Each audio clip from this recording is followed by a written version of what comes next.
Hello, and welcome to the next seminar. We're so glad that you guys made it here.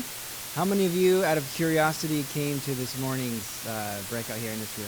Okay, I thought I saw a few familiar faces, so thank you for coming back, and thank you as well to those of you who are here for the first time. My name is Tim Taylor, and I'm the Director of Outreach Ministries, and here with me I have the rest of my team. Andy Villanueva is the Associate Director for the Outreach Ministries Department, and Rob Zama is our Field Evangelist. And together we have the privilege of serving the Oregon Conference in the Outreach Ministries Department. And I am so excited about the presentation you're about to hear from Rob, our evangelist, about how every church can be effective in online ministry. Being effective online can be challenging, can't it? But we found some things that Rob is going to share with you, some principles that have been really helpful in navigating the online space. So Rob's going to be sharing that here with you in just a few moments. But I want to remind you that this is a whole series that we have in this room. It's not just this one presentation by itself. And so you're invited to join us for the whole series. This morning we had Andy Villanueva share with us about Adventist community services and how every church can be relevant in their community.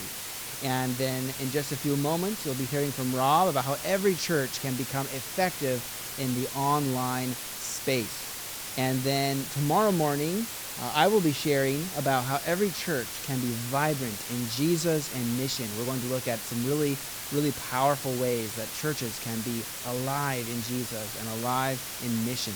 So we invite you to join us for that. And then our grand finale with Richie Halverson, who will also be our evening presenter each night, starting tonight. We also have the privilege of having him here in this room for the final two presentations. The Thursday afternoon will be Atomic Revival, little things that produce big results. And in the systems thinking world, this is often referred to as leverage points, identifying small changes you can make that will have a big result, make a big difference. And so you don't want to miss that one. And then the final presentation in this room for the camp meeting on Friday morning, Reimagine 5 Principles of Effective Evangelism, where Pastor Richie Halverson will be sharing with us 5 encounters that Jesus had with people and the important evangelistic principles that we can learn from those encounters that Jesus had with people. So you definitely don't want to miss any of these presentations. Richie Halverson is the new Church Growth and Revitalization Director for the Southern Union, and it's a real honor to have him here with us this week. So that's a little bit about the journey that we are going on here in this room, and we're glad that you're with us for this journey. And just now, Rob Zama, our evangelist, is going to be sharing with us. Rob is a great addition to our team. He's a great member of our team. He's very gifted in speaking and sharing. He's very passionate about Jesus and inviting others to follow Jesus. He is not only a gifted speaker and evangelist and pastor, but he's gifted in many other ways as well. He is a very gifted video editor. So if you see the videos, some of the videos you see in the evening, Rob had a role in editing those. You'll also see him running around behind stage as he helps the media team for camp meeting. He has many different gifts, and so we're just delighted that he can share with us. And he has been learning so much lately, even more about how to be effective online. So Pastor Rob, we're looking forward to what you're going to share with us, and let's have a prayer as we begin. Dear Heavenly Father, we thank you so much for this opportunity we have to come and gather together and learn more about how to share Jesus with others effectively. We know in the day and age we live in today, many people are online, and Jesus went to reach the people where they were, and we know you call us to do the same. That's why you call us to go ye therefore and make disciples. We're called to go where the people are, and today that's online. So we are so thankful for this opportunity we have to learn more about how we can effectively reach people in the digital space. And so I pray for each one here. I pray for each church that's represented, that the presentation today would be of great value to each church represented, to each individual, that each of our ministries and online presence can be enhanced as a result of what we will be learning today. We thank you so much for answering this prayer. We love you and pray these things in Jesus' name. Amen.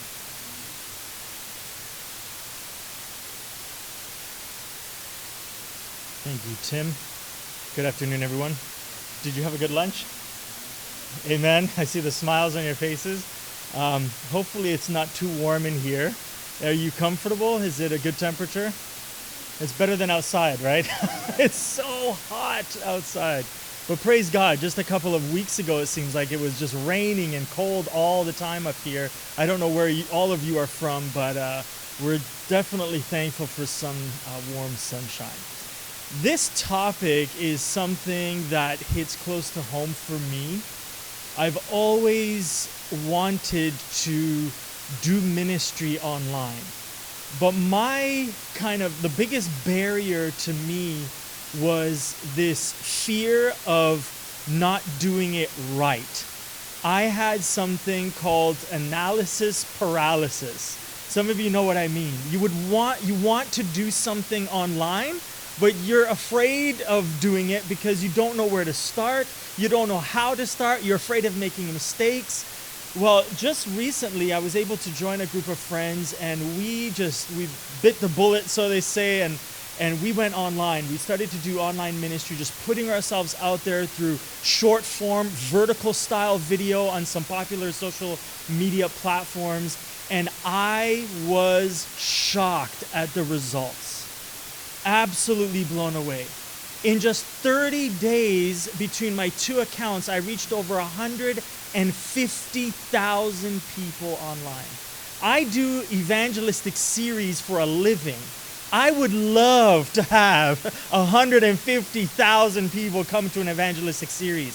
And through my online ministry, sharing things about Jesus online, I've had people private message me, how can I know Jesus? I've seen your TikToks. Tell me more. I have appeals on my different social media platforms, and people respond. And it's quite something to see. And I think that we're standing right now at a very interesting point in history, because COVID kind of accelerated us into the online space, right? Do you agree? Absolutely. Do you think it's going away anytime soon? Absolutely not. I think it's here to stay, and I think that one of the most amazing opportunities and privileges we have as men and women of God, as church leaders, as church members, we have the opportunity to engage people online in the space where they already are. And so one of the things that we're going to be talking about today, we learned this morning, Andy had a presentation about how to reach people in the community through community service. This afternoon in this presentation, I'm going to be sharing principles on how to start an effective and an intentional online ministry for either you personally or in the church context. Three of the things that we're going to be talking about, and I'm going to be sharing with you tools for each one of these sections, but the three main kind of areas that I want to talk to you about is helping you decide the right audience. That's important, because sometimes we think that as long as we do something online, it's good enough. But there is power in being very specific and strategic about who you're trying to reach online. Does that make sense? So that's one. Another one is choosing the right platform. There is a lot of different opportunities and a lot of different social media platforms out there, and a lot of ways to kind of get your message out, or your church's message out. So we're going to be talking about how to choose the right platform for you. And then one of the other things we're going to talk about, the third, this is not everything, I'm just giving you a little bit of a teaser, but we're going to talk about choosing the right content. If you know the right audience and you know the right platform, now what do you post? How do you engage with the audience online? And this is by no means an exhaustive meeting. This will start the conversation for many of you, and I'm hoping to stretch you a little bit. I'm hoping you've come today ready to just be open and challenge yourself and think about how some of these principles apply to your church. So when I came in 2019 as the field evangelist for the conference, I want to share with you a little bit of background story, because something we came across in 2019 was absolutely incredible, phenomenal, and absolutely a key moment for us in online ministry, and it will be for you as well. is when I came in 2019, I had this idea that I was going to be doing public meetings as an evangelist in churches. And I want to show you a calendar that we had in our office with all the meetings that we had going on all across the conference. Maybe you see some of your churches over there. We had this board. We have this board in our office. It's repurposed now, but this used to be our board. And this was all the public meetings that were happening around the conference. We had baptismal goals. We had all these churches, all these evangelists, and where they're going to be and what they're going to be doing. And within a couple of weeks of me arriving here, and Tim, you came around the same time, all of this just stopped. We were in the middle of an evangelistic series, and we had to stop because COVID shut everything down. It changed everything. And some of you know, because some of you here may have been affected in the same way. Maybe you had a program going on at your church, and all of a sudden, everything stopped. You couldn't even go to church anymore because of COVID. Well, evangelism doesn't stop because of COVID, does it? It keeps going. And so what we had to do is we had to learn how to pivot. What can we do now if we can't do evangelism physically in churches? What can we do to still reach people, but maybe online, because now everyone's online. They can't come to church. So I did an evangelistic series called God's Answers for a Global Crisis. This was just a pre-recorded series that we made available for the conference. And we thought, well, maybe this is the way to go. And we did a few more different series like this, pre-recorded. Sabbath sermon series called Courage in the Face to Face the Insurmountable. We had every Sabbath morning for the churches. And then we did another one called The Faith Factor in Times of Uncertainty. We had all of these programs that we came into the studio, we recorded them, and then we put them online, much like many of you do with your Sabbath morning messages. And we put this online thinking, this is the way to go. This is what we need to do now. We need to provide content to go online. But there was something missing that we found out by accident. Let me tell you what we found out. In 2020, during the fall of 2020, we had a speaker coming in. His name was Pastor John Boston. Some of you know who he is. He came in, and we were going to do another one of these kind of series to put online. And when he arrived, what we were going to do is we were going to record him this week, and then we were going to edit and publish his content the next week when he left. Does anybody remember what happened here in Oregon in the fall of 2020? What was going on all across, many parts of Oregon in 2020? The fires. Did it reach your areas? Were you affected by the fires? Many of you have. We were too. This place was shut down. I remember walking in through these doors, and the smell of smoke was so strong. The sky was orange. I remember Kevin putting out a fire just back here against the fence. There were some thorn bushes there, and they were on fire, and he had to put them out. It burned the fence. We couldn't do the series. We couldn't pre-record the series. So we had a dilemma. What do? John Boston's here for only another week. Well, there's only one thing to do. We have to go live with this content. We're just going to turn the camera on and just go live. Well, let me tell you something. We came across something we did not expect.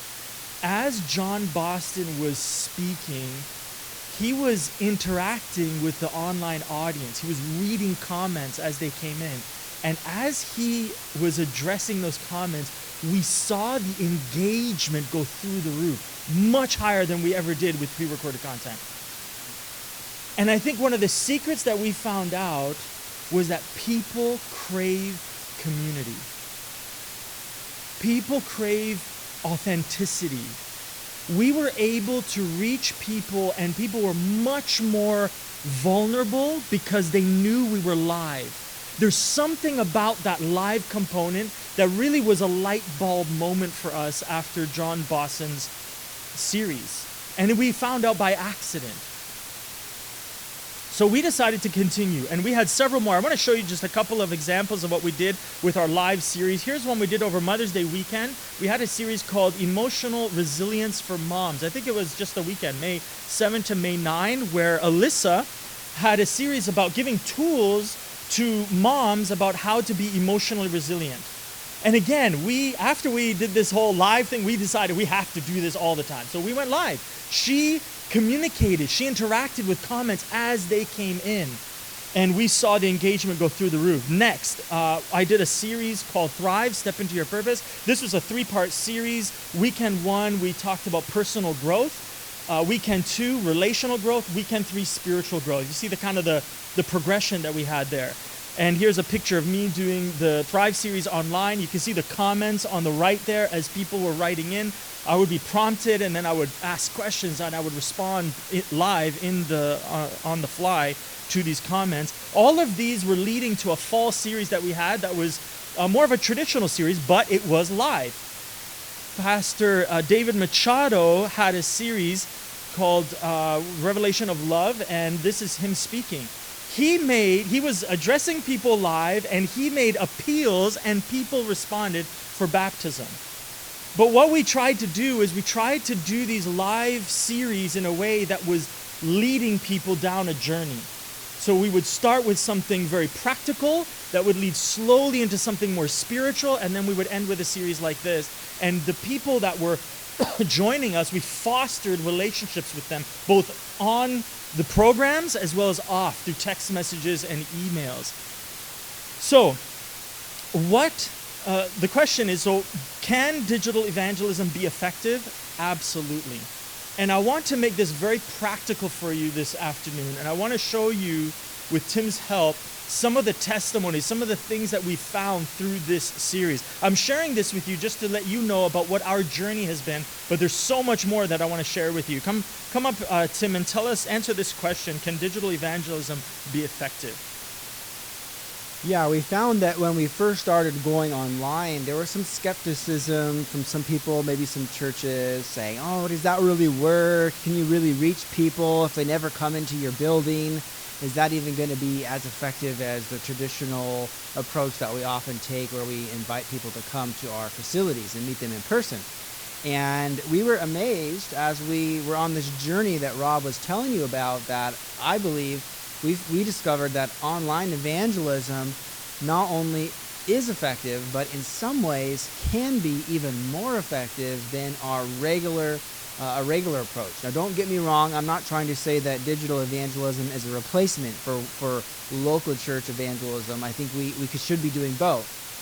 But we found that there are some advantages to digital evangelism that we didn't have when we were offline doing our regular, pre-COVID type meetings. And one of those is the amount of vulnerability that we found with people. So, sometimes you see in a local church meeting, some people will come and they'll sit through the meeting, and then they might slip out and leave, and nobody even talks to them. Maybe the greeters at best, but there's really not a lot of connection that happens there. But we found the opposite to be true online, especially going live. We found lots of connection was happening with the people that were engaging with us, and nobody was slipping through the cracks that way. And so I'll give you some examples. We took some screenshots to show you the kind of vulnerability and connection that was happening online. So here are some slides, some comments, some screenshots. Dana responds to the speaker, who at the time was Paul Conniff. I don't know if any of you know Paul Conniff, but he's a Seventh-day Adventist pastor, and he's a marriage and family therapist, and he did a series with us called Finding Hope in the Pain, and he shared his own testimony of the painful journey he's been on and how he found hope in Jesus. So he was sharing this message, and he got these responses. Dana says, please help me. And Paul was able to go in afterwards and engage with that person. Eden says, I definitely am alone. And Tom, who used to be part of our team, gets on there and encourages Eden, and that was appreciated. Now, this one broke my heart. Donna, she says, trash, that's me.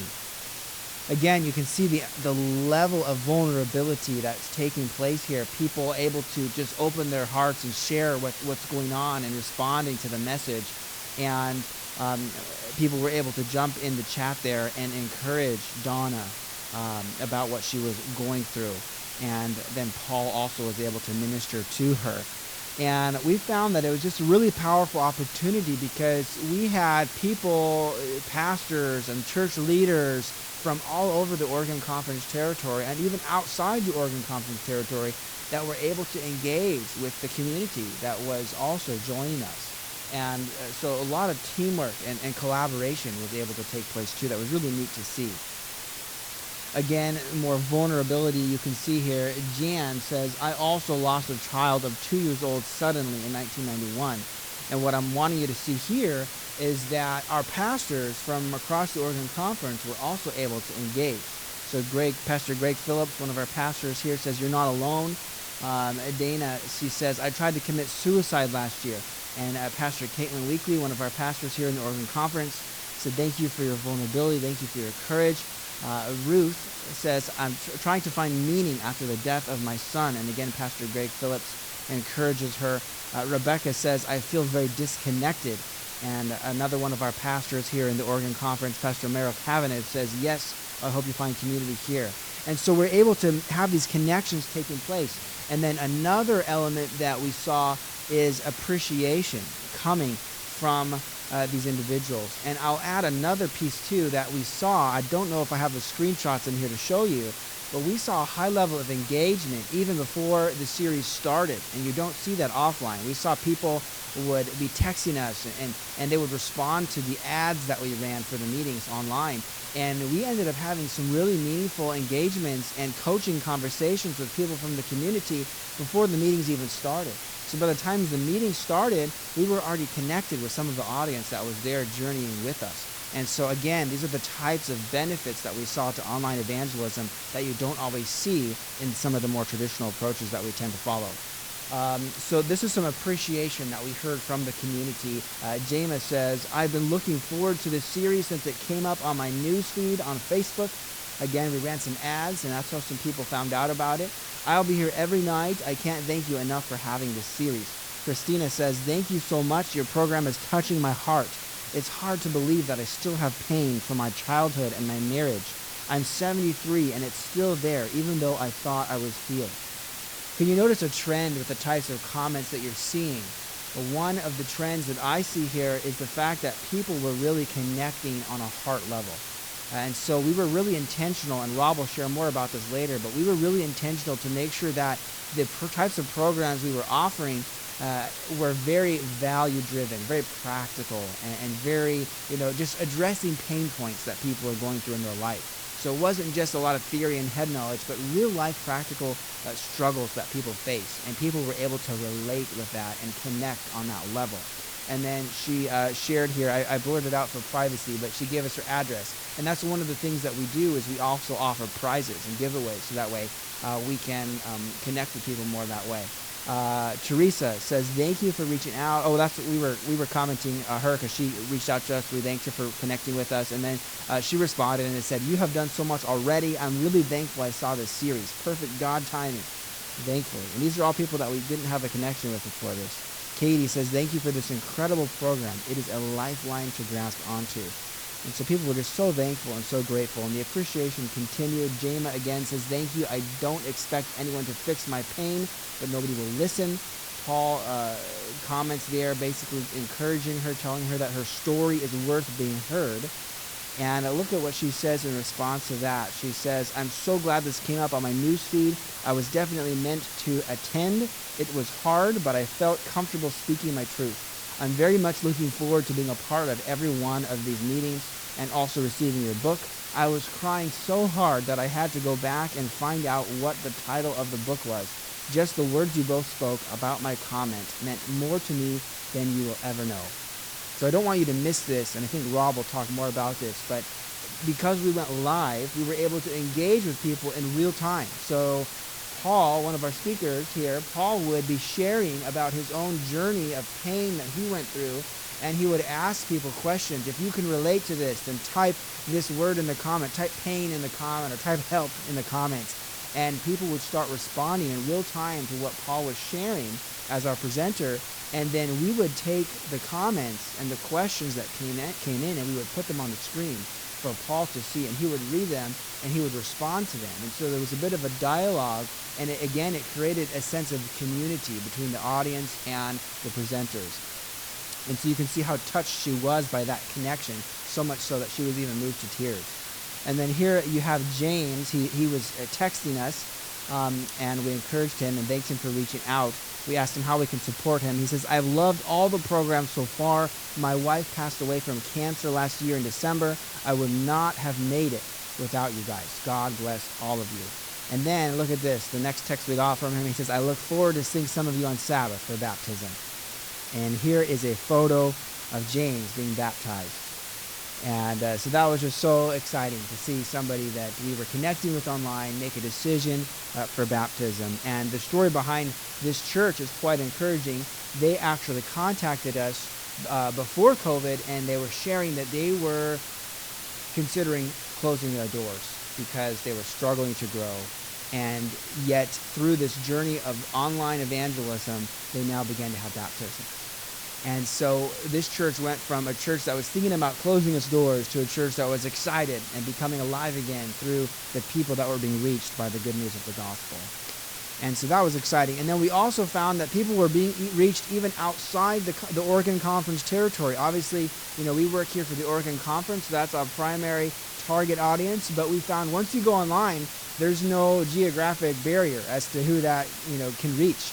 And so we went online, and we encouraged people to share the content, and before we knew it, we had people watching from all over. This was a young lady named Megan who began watching our programs, and she was living in Michigan, and she ended up making a decision for baptism. And here's one of my friends working in the Michigan conference, a pastor, Pastor Phil, and he ended up baptizing Megan into their local church family there in Michigan, all because of how God had touched her through the online efforts that we were making to reach her all the way out here on the other side of the country in Oregon. Pretty amazing, isn't it? Here's another story of a young lady that we had been connecting with online, her and her family. She was a part of our community, and yet she was really lonely. And we found that out as we got to know her more and more, that she was so lonely. She said, "I don't have anybody in my life." She said, I'm divorced, and my ex-husband and I are not on good terms. My family has turned against me. I have no one in my life. She was very, very discouraged, even struggling with depression. And she said, there's nobody around me that I can count on in my life. And we got to know her quite well and found again that she lived on the other side of the country. And as we became good friends with her, she shared with us where exactly she lives.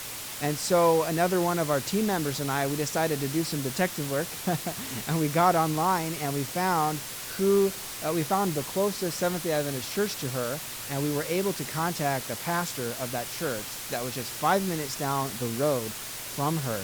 And the next thing we know, a few days later, we got a text photo from the pastor, and that's what you're seeing here right there. This is the pastor that we reached out to.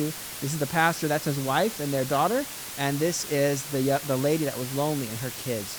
And they got together, met at a park, and became friends. And then a few weeks later, we received another update photo from the pastor and his wife, and saying that now she was becoming part of their church family. This is a photo of her in their church, visiting them and becoming part of their church family. And again, this would never have happened if it weren't for the efforts of reaching people online, all the way from the other side of the country. So you just never know the kind of impact that you can have. So is digital evangelism effective? I would say absolutely yes, and not in the ways you might expect. So you want to be prepared for some adventure and for some surprises along the way.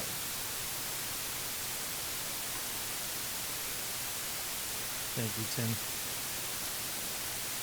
A person that I follow, he's a pastor in Toronto, where I grew up most of my life. His name is Pastor Kerry Newhoff. Every year, he releases a list of disruptive church trends to watch out for each year in his leadership podcast and blog. I want to share with you the top 3 from this year's list, 2022. He says, number one, the majority of attenders may no longer be in the room. This is a reality in some of our churches. The average reopened attendance rate of our churches across North America is around 36% of previous levels. That means after COVID, since we've opened up again, we're only seeing on average about 36% of people coming back to church. Do you find that in your churches? And who knows, right? It would be nice to say that we're eventually going to get back up to 100%, but we just don't know.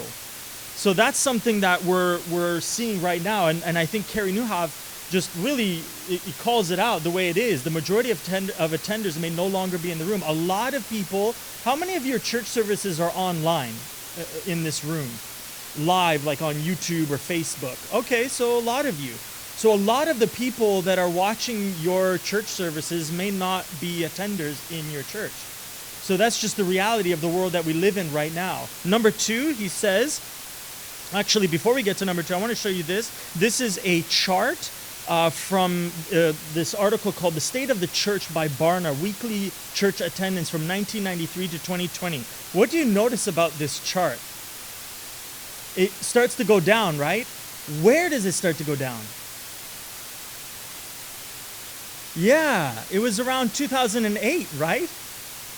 We think, and I wanted to show you this because many times we think that, COVID is the culprit. COVID is the reason why people aren't coming back to church anymore. Actually, according to research, this has been a trend that has been happening for a while now, many years. And what I think we all agree on is that what COVID did is accelerate this trend. And it only stops at 2020 there, but after 2020, it goes even lower. So I want you to see that. And then also when we get to generations, because some people think, it's not COVID, it's not something else, but maybe it's generations that are leaving the church. I have a chart for that as well. Here is the generations of people not coming back to church. What do you notice about that chart? Is it just one generation that's not coming back? It's all of them.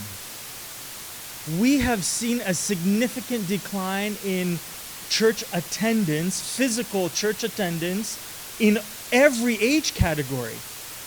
Every age category. With this decline in physical attendance in churches, we have seen a surge in online connections. People are surfing the internet and church hopping almost from their living room, tuning into different churches around North America. People are connecting more and more and more. Over the last couple of years, a lot of things shifted from work and from life outside to in the home, including shopping, food, fitness, school, and even church. But with this shift, there is another major problem that we're facing as a community. With everybody rushing to go online, and especially COVID just kind of pushing that along, adding almost fuel to the fire, and forcing people to go inside, I want you to notice what the next major problem is now that we're facing because of everything going online. Some of you may already know what it is. Benjamin Whittle writes in an article entitled Digital Church in a Lonely World. He says this, a couple things I'm pulling out from his article. Teens 13 to 17 years old report spending an estimated 5.15 hours on screens per day, a number that increased to 6.7 hours per day among young adults ages 18 to 21. 3 in 5 Gen Zs, 60%, agree their generation spends too much time on screens. And then look at number 3. 79% of this same generation says they are what? Lonely. What are we facing now as everything has shifted online? What kind of an epidemic? A loneliness epidemic. Isn't that interesting? We live in the most connected generation that has ever lived, and yet 79% of young people say that they are lonely. They're lonely. How can your church meet this need? How can your church provide community for people who are lonely yet online. Next point in Carey Nieuwhof's article, content alone won't cut it, he says. Community and connection will. This is something that we found out as a team, an outreach ministries team during the pandemic.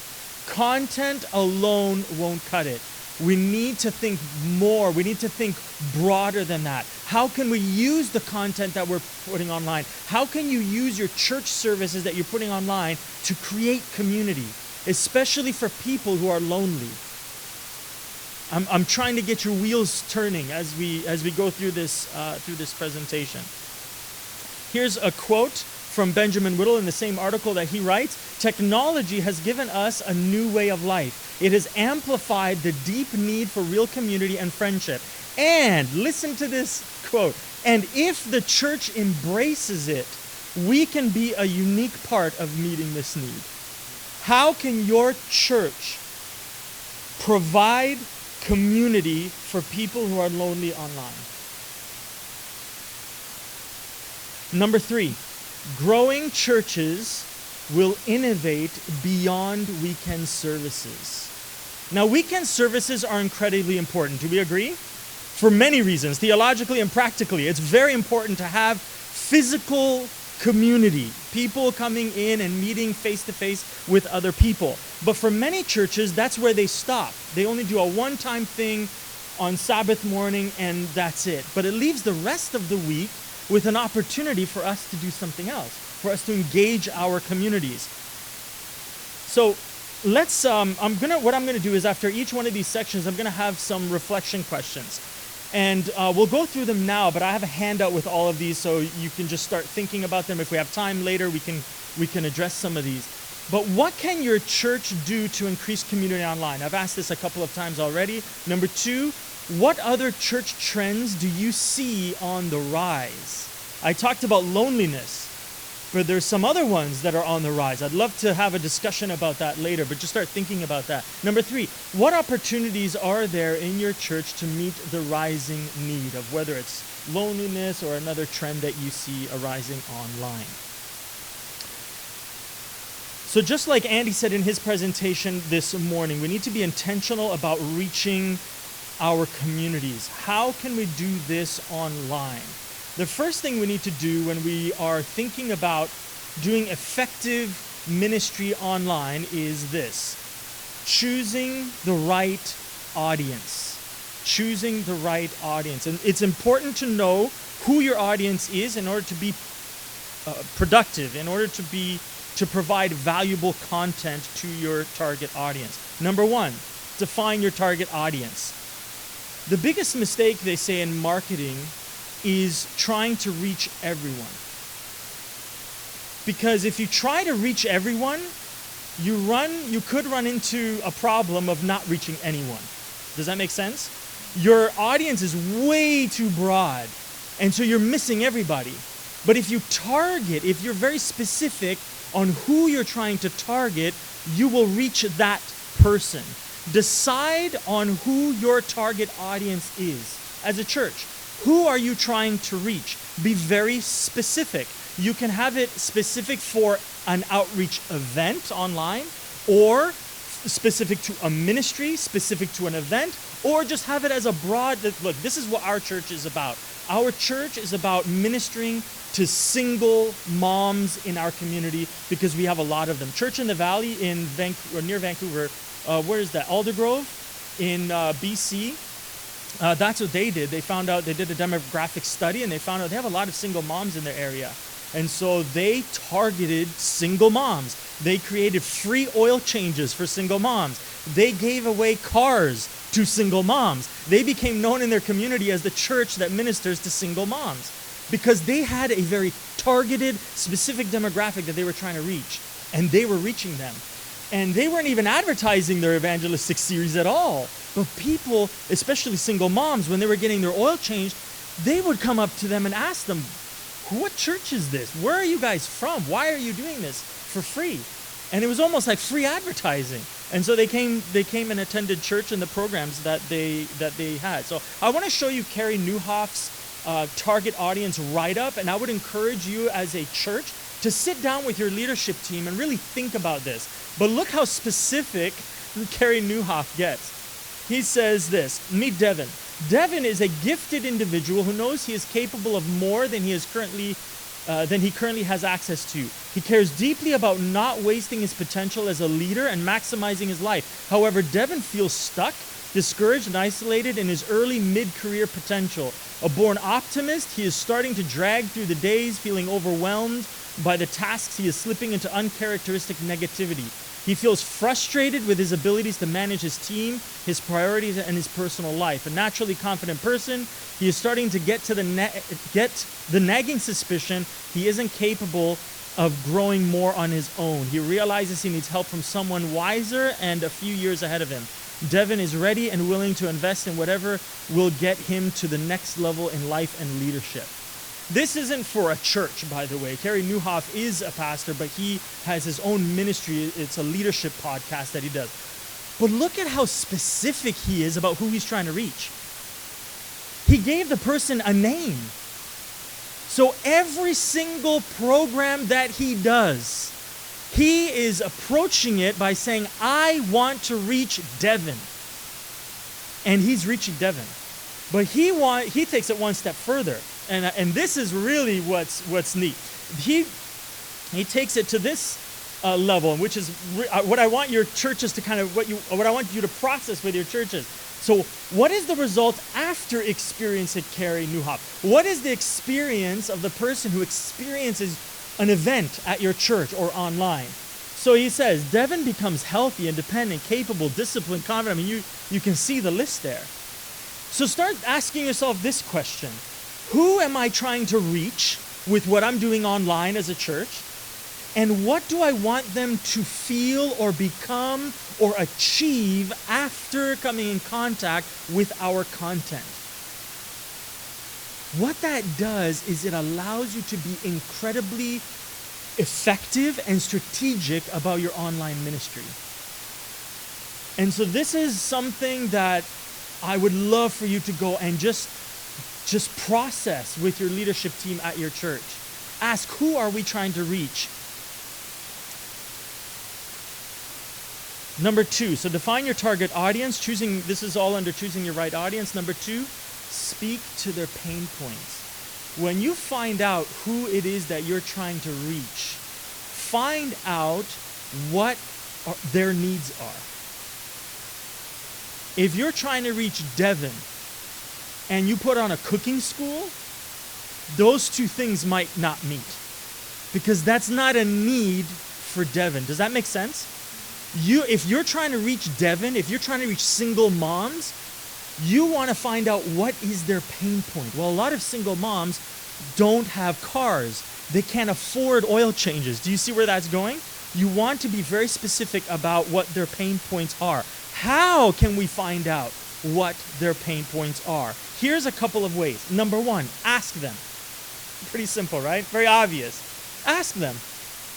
If you're trying to reach a mom who is a little bit older, she has kids in elementary school, but she loves to do yoga in the mornings and she loves to go to Starbucks to get her caramel frappe something or other. You can tell that I don't go to Starbucks. But if you're trying to reach her, what if you go to the door of Starbucks and give her a $5 or $10 gift card to Starbucks and say, could I just ask you a simple question?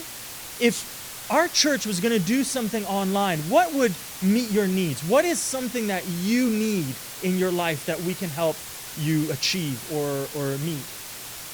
Wouldn't it be interesting to find out from the person you're trying to reach what their needs are? And they'll probably tell you, especially if there's a free gift card involved. But just asking them directly, find out who your target audience is and go up to them and ask them, what are your needs, and find out. Asking them is number 1. Number 2, coming up with community surveys. Andy talked a little bit about this. He had an example of a community survey. If you weren't here this morning and you would like his example of just a community survey, just raise your hand, or I guess he could just pass it out as I'm talking. But this is just another example of a way that you can go in your community and find out who needs what and see if they're in your target audience. But this is an effective way as well. There's another way, and it is through online research. This is where I'm going to share with you a tool. So if you have your phones, you're going to want it out in just a second, because I'm going to share with you a QR code, and you can save the website to your phone and you can view it later. It's really neat to put your city in there and see what comes up. It's always surprising to me whenever I go to preach at a church. I always consult this site, because it always gives me the most interesting information about a city and some really fascinating things. So the site that I go to is, and I suggest you go to as well, is called bestplaces.net. Bestplaces.net. I'll have a QR code in just a moment up here. But when you go to this website, put in your city. Just put in your city at the top. And what that does is when you put in the city, it gives you a lot of information. It tells you what the population is, unemployment rate, median income, home prices, median age. That one's from Lebanon, Oregon. On the left-hand side, all the way down, you will see a list of categories that you can click on. And there are some really interesting categories. You can see what political leaning your city has, what the percentages of that, and all sorts of interesting things. What your city is ranked in as maybe number one in the whole nation. I don't know. But put in your city, and you might find out some really interesting things. There's also a religious religion right here. You can click on religion, and it'll show you by percentage what religions are in your city, in your area. And then also it has a map as well of that. So here is the QR code. If you don't know how to use this, just take out your phone and your camera. You don't have to take a picture of it, but as soon as you pull up your camera, a box will appear around it, and you can click on it. It'll take you directly to the site. And my sheet that I have as a handout to you afterwards also has this website on it as well. But it's a neat resource. This is one way to find out what are the needs in your area if you want to know as a church. Next, and lastly, demographic data. We talked a little bit this morning through Andy's presentation about Percept data. This is a very thick and detailed breakdown of your area. It is a free resource to you through our department, so please approach us and we can be in touch with your pastor and make sure that you have very detailed information about your area. I want to read to you a quote from Evangelism, page 125, that kind of just undergirds why we encourage churches to be intentional and do the research. And this is it. She says, we are to study the field carefully and are not to think that we must follow the same methods in every place. Whatever may have been your former practice, it is not necessary to repeat it again and again in the same way. God would have new and untried methods followed. Can I get an amen for that? I mean, that is fantastic. Do you hear what she's saying here? She's encouraging us to go out and study your area. Study where your church is. What are the needs in the community through different ways? She says, what worked in one area doesn't mean it'll work in all areas. Find out what works. Try new things. If you've never tried to be intentional about online ministry, maybe now is the chance. It's a perfect opportunity to get into the online space. So, here are the reflection questions for this section. Who is your target audience? Is it a man? Is it a woman? Is it a student? Is it young families, etc.? Number 2, what is their pain point? What are the things that they struggle with? Where are they on their journey? Are they just starting? Are they middle? Or are they at the end of their journey? Number 3, what happens to them when they experience your content? What happens when they come across an advertisement about a program that you have or one of your sermons online? Very good questions to think about. Once we have the right audience, we need to figure out what platform to choose, what platform to go on. There's a lot of different platforms that you can choose to go on. It's almost overwhelming. And one of the first questions I would ask is if you know who your target audience is where is your audience? Where does your target audience spend the most amount of time? If it's young people, it's probably not going to be Facebook. It will probably be TikTok or Instagram or even Snapchat in some cases. Depending, that's just an example, but depending on who you're trying to reach, who your target audience is, depends on where they're going to be spending the most amount of time. I want to see if we can name each of these social media platforms, if you can tell what they are just by looking at the logo. What's this one here? Facebook, this one? Twitter, this one? Pinterest, this one? Oh, that one. This is YouTube. What about this one? LinkedIn, that's right. This one?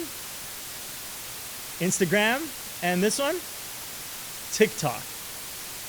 This is a fantastic chart. If you have your phones, take a picture of this, because I'm not going to go through all of this, but what this has is some really interesting information about how many users, and this is doubling almost every day. So even this is old, even though I got it a little while ago. But these are the ages. You see this? Ages of people that are online on this platform, and some of them have the gender.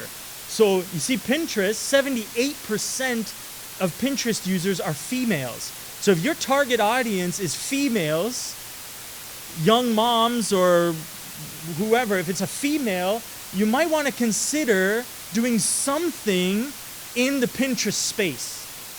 Okay? And you might be looking at this and thinking, I don't know half of those. Guess who knows what each one of these are and how to leverage them well? Your young people. Your young people know this like the back of their hands. It is native for them. For them, they wake up, eat, breathe, and sleep this.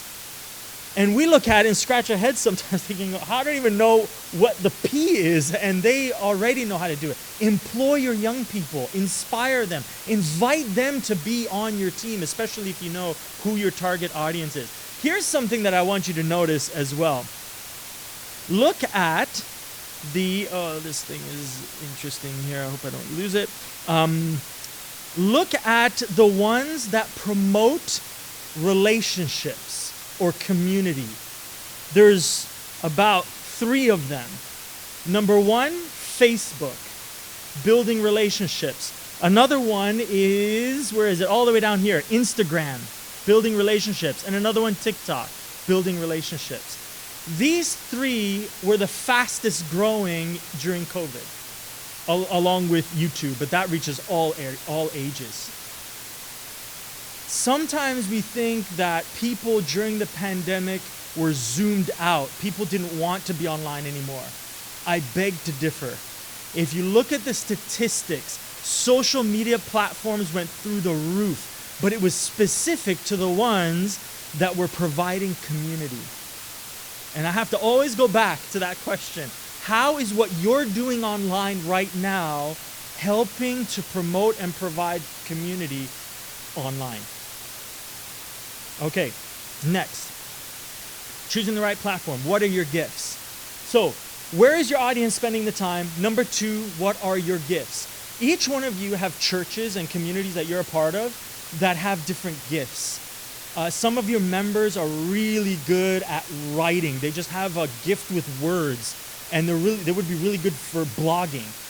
Some of your church members, your young people, are really good at editing videos. They take out their phones and they're just natural at it. They just know how to put together videos.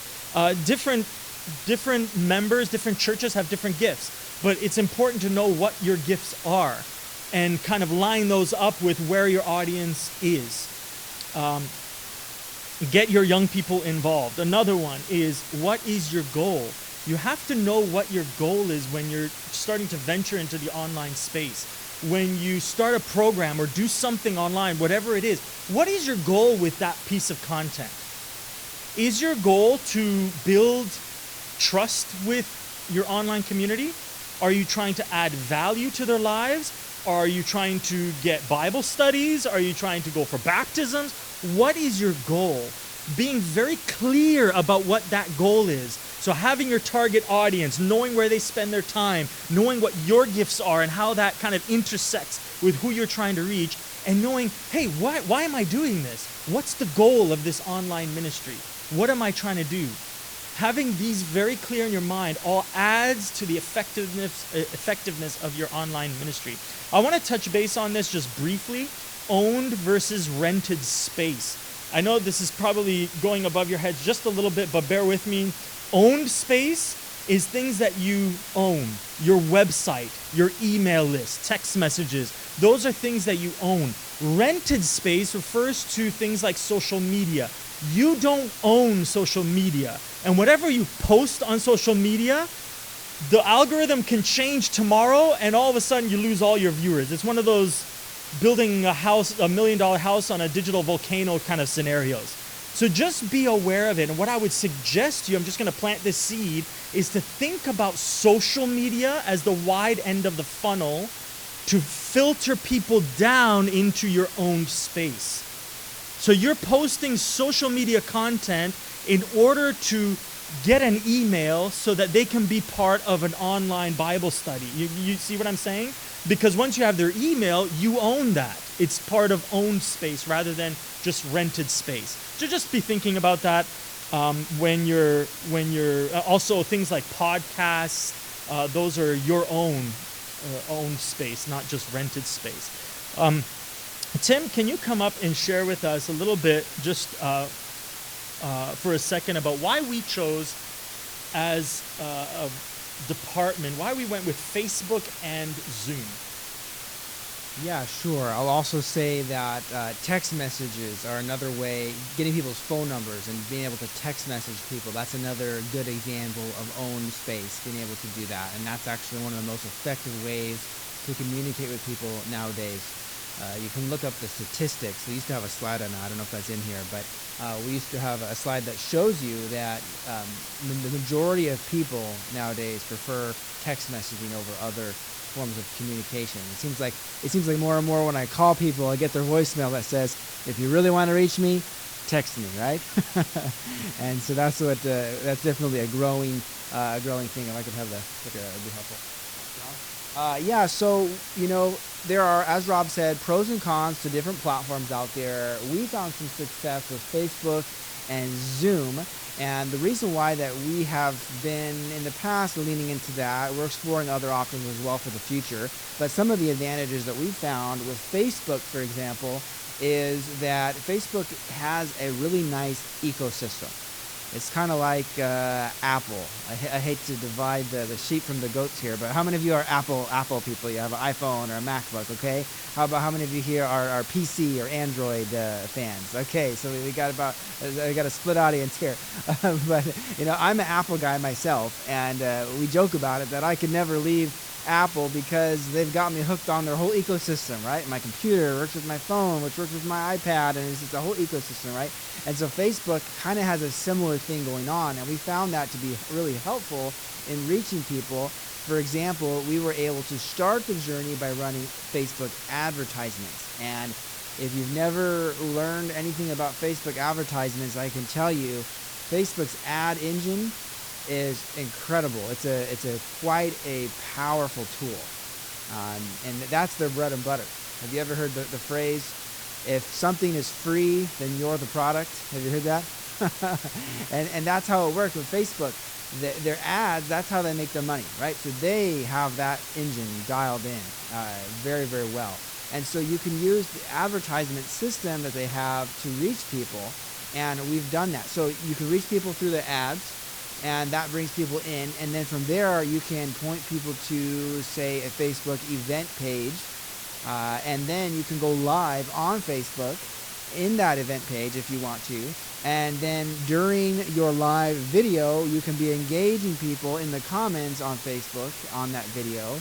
And Facebook has a really neat feature. I wish I had a screenshot I could show it to you, but when your page goes live, whenever anybody comments on your video, you're probably used to on your personal social media, when somebody comments on something, you'll see like a reply button or a like button or maybe a reaction. You can give it a heart or a smiley face or whatever. But when you're going live, Facebook gives you another little button that pops up right there on each comment, and that button says message. And so you can, with just one click of a button, you can immediately start a private conversation with that person. And so we found that to be tremendously helpful because, for example, Paul Conniff, as I was showing you earlier, he would say, if you're really struggling in your life right now and you really need help, simply comment help in the comments. And all of a sudden we get hundreds of people saying help, help, help. And so then what we could do is we could simply go in there and click on each of those comments for help and open a private conversation with those people very conveniently and say, hey, how can we help you? How can we pray for you? And amazing conversations would emerge, private, direct conversations would emerge from that. And we had some really powerful divine appointments through that. So that's just an example of, when you're working with a platform that has a whole ecosystem, how that can be helpful to you. And we got to the point now with a tool that I developed where we can even track all the comments that people leave during the live video, and we can process that to figure out who's the most engaged, and we've got it down to the point where we could even track attendance based on their likes and comments. So if you've ever been part of a evangelistic meeting in your local church, sometimes we use these attendance tracking softwares. If you ever used one of those before, well, you can do that online now, where if somebody comments and is engaged for the first 2 video presentations you do, but then the third and fourth one, you don't get any interaction with them, we actually have it set up now where we can be, our attention can be drawn to that, and we can actually reach out to those people and let them know that we missed them, and we've had success with that. So that's just an example. But then we found that Zoom kind of worked well for us as a follow-up tool. So that's how we've been using it more recently. For example, just this last September, we had a series with our very own Gary Parks. We had a series online with him called Resolve, Navigating Toxic Relationships. If you know anything about Gary Parks, he's really good with conflict and how to deal with difficult conversations and that kind of a thing. And so we were able to partner with him to offer that to the community. And we did a weekend event with him, and then we invited people to go on the next step of the journey with us, and that was a once-a-week Zoom call where Gary was back on, going through the same content a little bit more thoroughly and building more of a connection with people. We actually had breakout rooms, which is another nice feature of Zoom. It allows you to have breakout rooms. And so Zoom was a nice way to transition from Facebook to a platform where now we found it to be a bit more intimate. Where on Facebook, we got to know people's names and their photos a lot, but on Zoom, all of a sudden, we were seeing their actual face. We were hearing their voice as they turned on their camera and as they turned on their microphone. And so it allowed us to really deepen our connection with these people and the people that joined us on that journey tended to be the most committed in our audience, people that were really connecting with us the most and really were receiving the most value from what we had to offer. And so we found that this path has been working really well for us. But there are other paths that you can take too. So we're not necessarily saying this is the only way to go online, but we're just saying that we found this to be an effective combination. But you may need to look at your own goals and your own target audience and figure out what your own journey might look like. But the last thing I would stress is to make sure, as Rob said, that you're thinking about connection with people. And that's one of the reasons that we like Facebook and Zoom, is because it really allowed for connection to take place. Some of the platforms aren't as friendly to connecting with people. We don't just care about content, we care about connection. So be thinking about that in your mind, not just how to get the content through, but how you can connect effectively with people along that journey too. Thanks, Tim. Reflection questions to think about. Number 1, where is your audience spending the most time? Number 2, what are your gifts? And number 3, what is your goal through your online content, posting online? And I do have a handout that I'll give out in just a minute that has all of these questions and also the tools that I'm going to share with you. So we talked about choosing the right audience. We talked about choosing the right platform. Let's talk a little bit about choosing the right content. What do I post? How do I know what to do online. Now that I know I want to reach this type of person, I know which type of audience I want to, which platform I want to use to reach out to them, because that's where they're spending the most amount of time. What do I post? Let's find out. Number one, ask yourself, how deep is your content well? What do I mean by this? You don't want to start down a journey on a topic that you don't have a lot of information on. You just post a couple of times and that's it. You're out of ideas. So one thing that you want to do is take out a piece of paper, write down across the top 3 to 5 subjects that you would like to talk about, and under each of those subjects, write as many topic ideas underneath that and see which one comes up with the most amount of content, and say, maybe this is the subject that we need to talk about the most. That's one way to do it. Another one is to consider your audience's point of view. The secret to online success is to create content from their point of view, not yours. I'm going to say that again because I think this is one of the most critical things that we need to leave with today. Whatever you do online, post it from their point of view, your target audience's point of view, not your own point of view, not your own perspective. So a tool that can help you find out what people are already searching for on topics is a website called answerthepublic.com. One of my absolute favorite websites. It's fun to use just for the fun of it. You put in any topic here. I mean, they have the example of chocolate, but in the example I'm going to show you, I put in the word tomatoes just to see what comes up. But what this site does is a very clever tool. What this does is it shows you what people are searching for in Google based on your search criteria or your word or your topic. So I put in the word tomatoes in the middle. And what you're going to see is several of these on the website. And this is just, they call it a flower. And from each center where it says tomatoes, you will see other kind of words, like will, how, can, where, which, when. So I'm going to zoom in here on the word will, for example. So when you zoom in on will, here are the questions people are asking for. The top questions people are searching in Google for tomatoes. Will tomatoes raise blood sugar? Will tomatoes cross-pollinate? Hurt dogs? Cause acid reflux? Ripen if picked green? Will tomatoes grow in shade? Will tomatoes ripen under grow lights? Will tomatoes ripen off the vine? This is what people are searching for.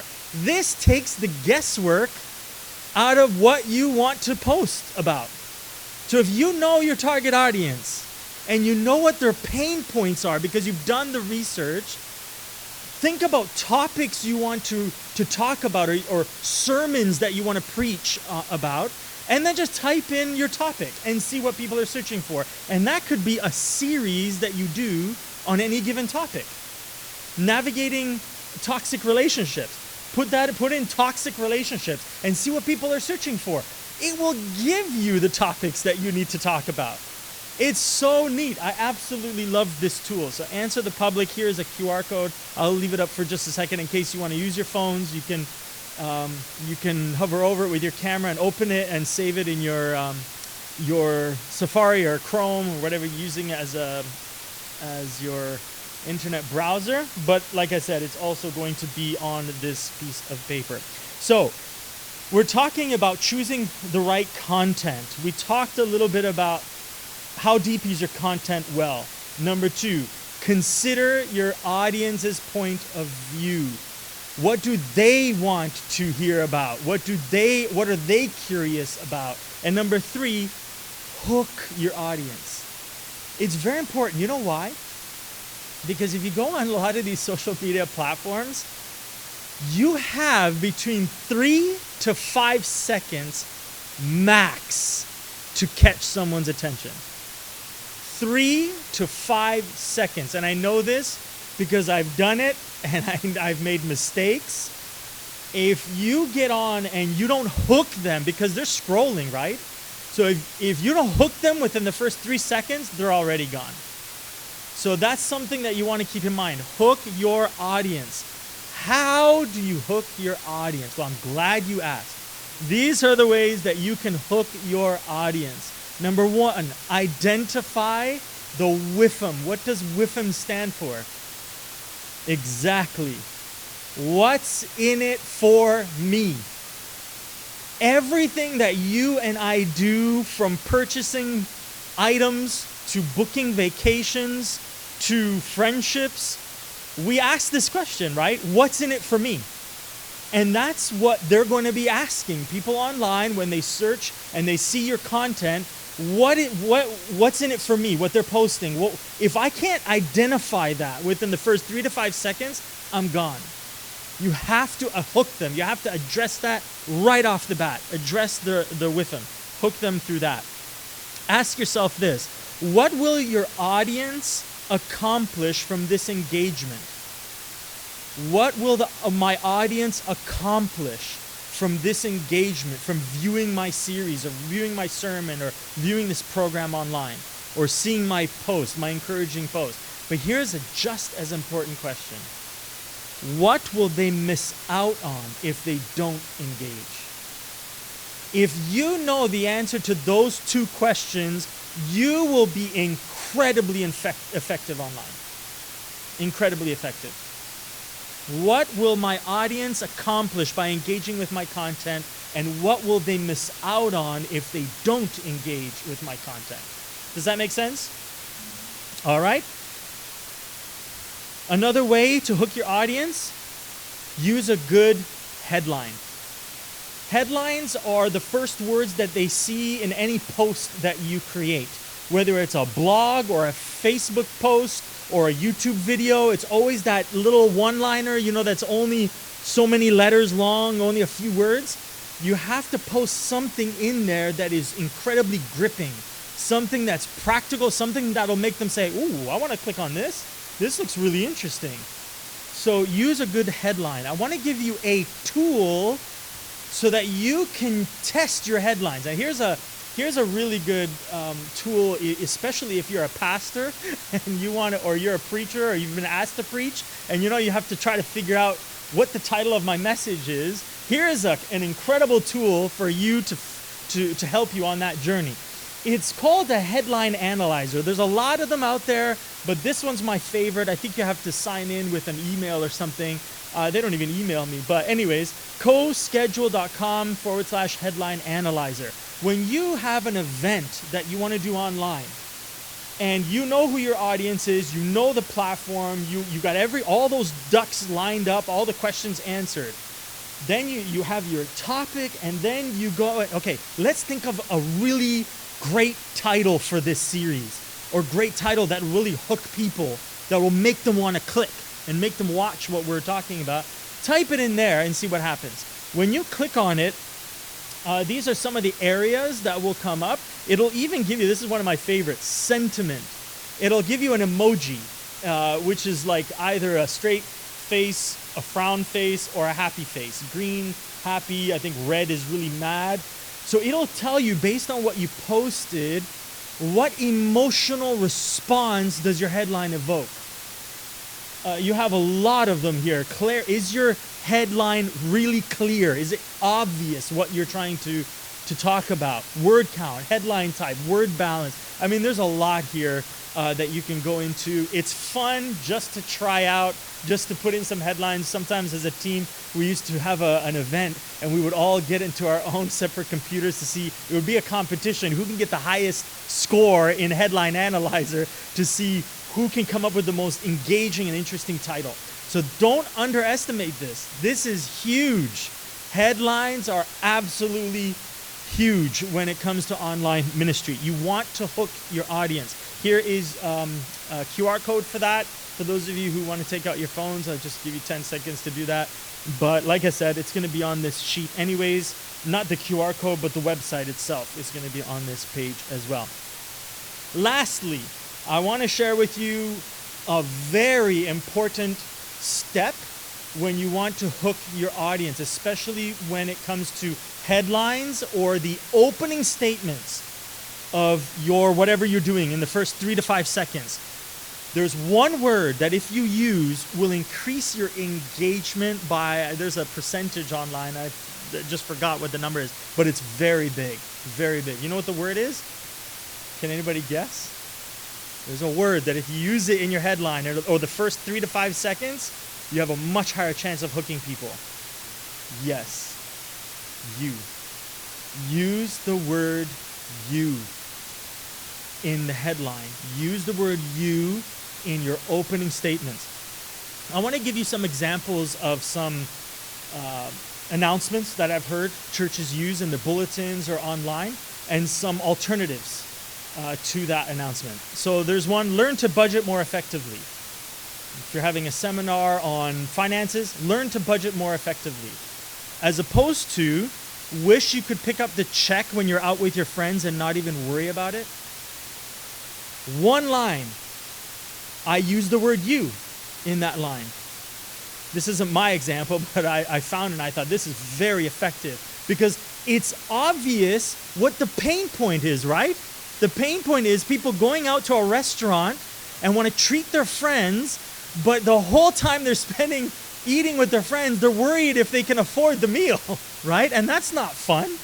You want to be able to pick up the tab and not even, well, sure, throw a credit card on the table and not even blink, right? You're addressing a pain point and you're using the word you. It all of a sudden connects with people rather than learn to budget more effectively. All of a sudden that sounds more boring, but how many times have we used it, right? So I'm stretching you a little bit to think about how you're posting. This will help you tremendously with your announcements. Try using this on in your bulletin board or your announcements. See how much more engagement you get from people showing up, even from church members coming out, if you change your headlines. Here's another example. Join us this Friday at 7 for a big event. You've heard that, right, before? Come for a big event, right? Here's one that I found that was really, really neat. Meet people you've been longing to connect with this Friday night. All of a sudden, I'm interested. Connect with. Who do I want to connect with? I want to go and find out, don't I? It's using the word you. Something you want to do from your perspective. The last one is this. We need your help. You've heard those announcements before? Have you used those announcements before? We need your help this Saturday night to clear out the benches or to pick up trash in the community. We need your help. Here's another way of writing it that I found. What if you could make a bigger difference than you think? It's using the word you. It's inspiring. People want to make a difference. And it's not just saying we need your help. It's inspiring them to help. So use the word you. These are just some examples. There's many more that I can share with you, but it's the importance of hooking your audience, identifying what's in it for them. You can make a difference. You can pick up the tab without worrying about it. You see, it's always thinking about it from their point of view. Using a good headline, and of course, use the word you. There is one more. This is a bonus. Actually, it's very important. Add value. I have this thing that I've heard from, and I use on all my social media platforms. It's called the 10-to-1 rule.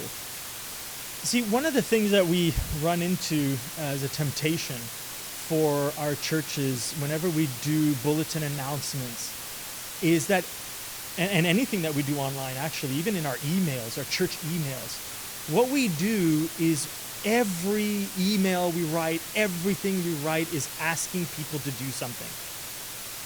And I'm here today to stretch you to think about how you can add value to people's lives first. What is something that you can do during the week so it doesn't seem like all you do is ask people to join or ask people for help? What is something that you can do? Maybe write a Bible verse, maybe offer a prayer, maybe do something during the week that adds value to people's lives, and then you can ask them for something. Watch your engagement go way up if you follow this rule. And this is a very popular rule. It's not something I came up with. It's called the 10-to-1 rule. You can Google it, but it's just this idea of adding 10 times more worth of value to people's lives before you invite them to a call to action. Does that make sense? Okay. moving on. These are, yeah, and just ask yourself, are people, when they see my announcements or my events, how do they feel emotionally? Do they feel drained, or are they excited to see the things that I post? If they're drained, start asking yourself why. Is it because all we're doing is asking for things and we're not investing in them? Something to think about anyways. Reflection questions for this section. This was the last section. What questions is your audience asking, and how do you want your audience to feel when they see your content? What time is it? 3:51? What time are we ending? 5? Oh, five, right? No, 5? It's 4? Okay, so we have 9 minutes. I want to hand out these handouts, but I would love Tim to share with us a little bit about branding, because this is the last section, but this is very important too, because one of the things you have to think about is, okay, we have logos, but how do we brand ourselves as a church, as a ministry, as an event? So just tell us 5 minutes if you could. Here's the clicker. Sure, yeah. So when we think about going online, that's one of the first questions you wrestle with is, how am I going to represent myself or my group or my church or my ministry? How are we going to represent ourselves online? One of the most common options is to go online with the branding of your church. So it might be the such and such Seventh-day Adventist Church, and that would be your brand. And that's certainly an option, and many churches do that. There are pros and cons to every option, of course, and one of the advantages of using your own church as a brand is people get to know your church from the beginning, from the get-go, as a church that's offering the value that you're offering. One of the disadvantages is sometimes that can be a barrier. If people immediately see this is something that's affiliated with a church and a specific church, that could create some barriers. So there's some pros and cons to branding, and there's not necessarily one right answer for everyone, but it's something that we want to help you wrestle with a little bit in how you represent yourself. And so we have created some different brands, and we want to help you in case you might feel the need to come up with a different brand that you could use to engage your community. Maybe something that's more secular friendly, which is something that we've done in the past before. So the first step of branding, or I've kind of distilled this into some key principles when you're looking at branding, is you want to decide if you want to use an existing brand, such as your church or your ministry's name, or if you feel the need to create a new brand. And you may research available name options, especially if you're looking at the possibility of creating a new brand that might connect more with secular-minded individuals without the church barriers or the religious barriers that a church name may have.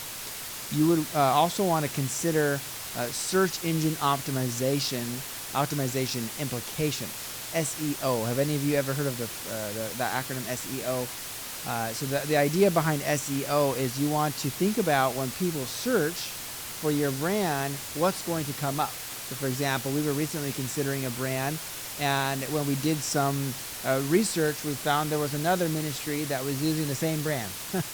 And so you have to watch out for those kinds of things. If somebody searches for that, if there's another organization or another individual or another ministry or church that's using that same brand or a very similar brand, that can create some brand confusion in people's minds. So you want to be thinking about those things. And then, of course, you want to purchase a website domain name, ideally. And this goes back to what Rob shared earlier about having some owned space. So if you can have your own website to point people to, that's always a plus. Also, you can select a color theme. We're getting into some more of the details of it. When you're looking at designing a logo, some ideas you want to consider is to have a professional, clean, and simple look to your logo. And if you, let me put it this way, don't limit yourself based on your own skill levels. If you aren't a graphic designer yourself, that's okay it's okay to ask for help. It's okay to even pay someone that knows what they're doing. It'll be worth it to have a fresh, clean, simple design that will attract people. You want a logo that conveys a meaningful message as well. It's always nice if the logo itself has a powerful message to it. I just covered number 3 already. If you're not artistic, involve someone else. It's okay to ask for revisions. If you're working with a designer, you can ask for some changes. You don't have to just accept the first draft that you get. And then it's good to get feedback from others. If you're designing it, if you have some skills, or if you're working with another designer and you're getting a few different ideas, ask some people. Ask some of the others on your team. Maybe ask, like Rob said, if you can even ask your target audience. If you have a Devin or the Starbucks mom or whoever it is you're trying to reach, you can ask them, hey, what do you think of this logo? We're trying to launch a thing here, and what do you think about this? And you can get some feedback on it.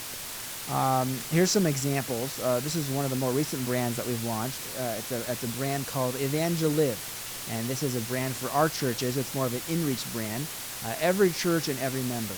And so you can see how clean and simple and well-designed this brand is with the colors and also the emblem there. It's very meaningful. The meaning here is that when Jesus is at the center of your life, when Jesus is at the center of your church, that's where growth and health and life is found. So that's the message that this emblem in the logo is communicating. And then we have a tagline there: every church and every member. And that's what we're passionate about in the Outreach Ministries department.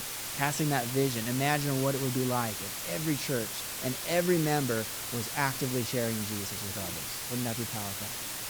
And so just in the brand itself, it's like a whole sermon, right? A whole message. And so it's nice to take the time to think through the kind of branding messages that you want to communicate. Here's another tool to add to your tool belt. If you are trying to come up with a color theme, it's a website called Coolers. It's kind of like colors, but with 2 O's, coolers.co. And it lets you look for different colors. And so you just go to that website, and then you can press the space bar. Every time you press the space bar on your computer, it will generate new colors for you until you find a color you like.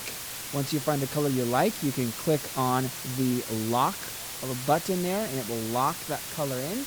And then you can keep pressing the space bar, and it will help you find other colors that might complement the color or the other colors that you've locked in. So you do that, and before you know it, you can have a whole palette of colors that look nice together and that you like. And you can even fine-tune it as well if you click on, I think it is this button right there. If you go to a color and click on that one, I think it is, it will show you a bunch of similar colors. So if you're like, well, I like the color blue here, but I wonder what it would look like a little lighter, a little darker. And so it lets you really fine-tune that color.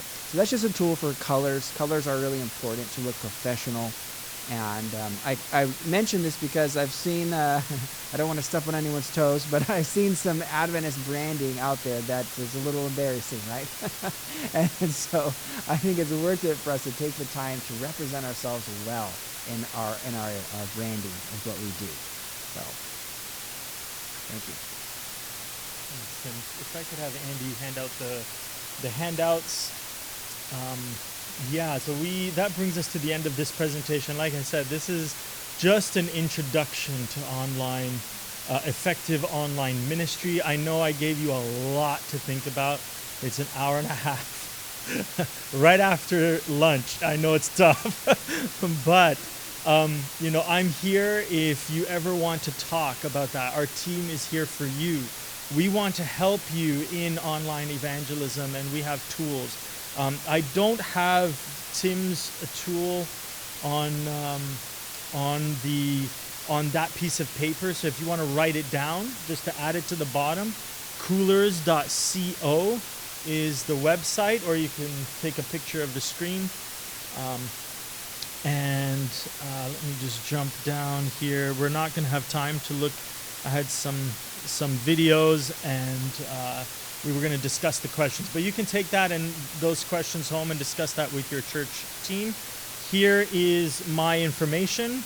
You can take a picture of that, my email, and my phone number. Even if you would like my slides, if you maybe missed something and you'd like to see it again, I can send you my PowerPoint slide or keynote slides, and you can view them again if you need to. But that's my information. I want to thank you so much for coming. And I want to encourage you to, if you aren't online, to think about venturing into that space. And if you are online, to wrestle with some of the questions that I presented with you today, to become more intentional about creating community online. Can I pray with you? Father in heaven, thank you so much for being with us this afternoon. And I know it's hard after a nice meal, but you have blessed us with an air-conditioned room and a microphone. And I pray that through the tools that we have here today, that you would use those tools to inspire us as we go back to our churches to really think about doing online in effective ways. We thank you for the privilege that we have of meeting the needs of people online who are lonely, right in our communities. Help us to really think about ways that we can create community, not just in person, but in a way online that would allow people to have a safe space to know us as Seventh-day Adventists who really meet people's needs in practical ways online as well. We thank you for everyone here, for all the churches represented. Please bless us as we go about the rest of our day. In Jesus' name I pray. Amen. God bless you. Thank you so much for coming.